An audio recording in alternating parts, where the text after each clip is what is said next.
In today's health segment, we'll talk to Coach Romi Gill, who is a motivational speaker, who is a coach and also trainer.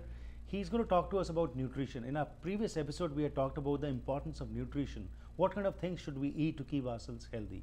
Today, we'll focus upon the age group as to what the elders should focus upon in eating and what the youngsters who want to have big muscles should focus on. Welcome to the program. Thanks for praising. So last time what you talked was that in balance you should eat, but it should not be, the proportion what you are taking should be balanced. It should have proteins, it should have carbohydrates, it should have fats.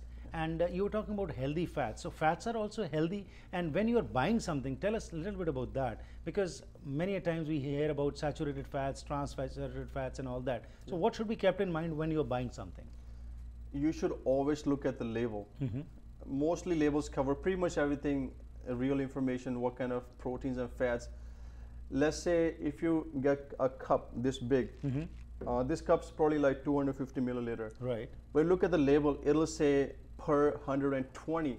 So that means whatever's on the label, double it. Right. So if it says 10 grams of carbs, it means it's got 20.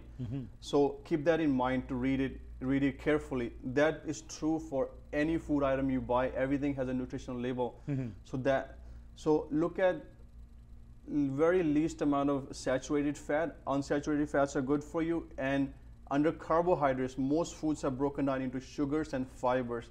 Find foods that have high fiber content. Fiber doesn't get absorbed in our body and convert into fat. Fiber helps facilitating junk food, waste products out of our body. So we have to keep that in mind. So also look for foods that are rich in protein. So protein is good for us. Healthy fats good for us too.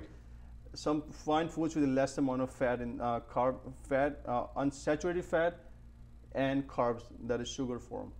Last time we had just touched upon this issue that people who eat meat, they get all the proteins. But what about the vegetarians? You talked about cottage cheese, you talked about the dairy milk and all the products. But now when you're eating something, what is your suggestion? Should all the things be combined in whatever we are eating, or it should be segregated according to breakfast, lunch or dinner? That's the biggest issue with everybody I talk to. Us bodybuilders, we have to eat it. We make every meal a complete meal. But for an average person, it's too much work to put everything together. So what I suggest is, this is not like put in stone. You can change it a little bit. But for most part, have protein and healthy fats for at least 3 meals a day. And you should be eating about 4 to 5 meals with 2 snacks. So whatever you're snacking on, you can cut up different types of vegetables. Like you can have strawberry, different season. You can have a little bit of grapes. Don't eat too much of fruit. Fruit is good for you, but too much of fruit is really sugar, fructose. So you don't want to have too much of that too. So have small snacks. You can cut up different types of foods. You can be very creative with different things you can do. And you can mix other snacks as well. Now, when you talk about snacks, today we are finding in the market there's a surge of things like, for example, healthy snacks. And do you recommend those kind of snacks, or it's better to go in for the vegetables or other things? Here's a rule of thumb. Anything that's processed is not best for us. So take an apple on one side and a processed food on the other.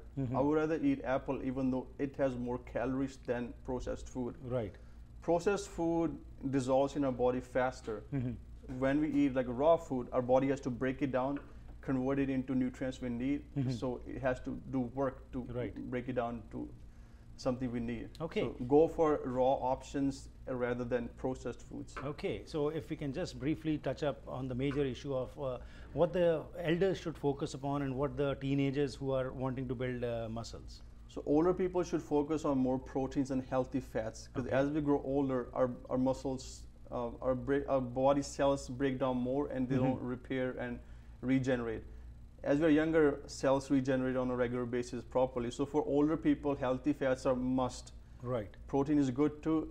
Don't eat too many carbs. Eat healthy carbs, and you can get fat from fish oils, all sorts of oils that are available, avocados, nuts, and peanut butter, etc. Mix and match different things.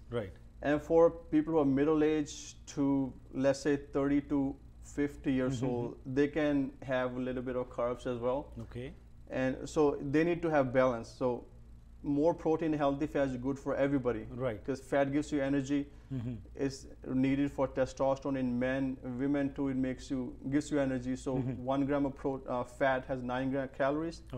1 grams of fat and carbs have 4 calories, so it gives you double the amount of energy you need from 1 gram. Okay. And for people who are younger, so teenagers to 40 years old, let's say, who are looking to build up muscles, bit, they can have more carbs.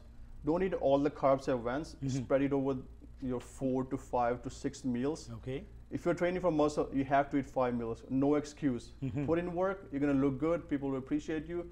And when you walk around, you will inspire other people to stay in shape.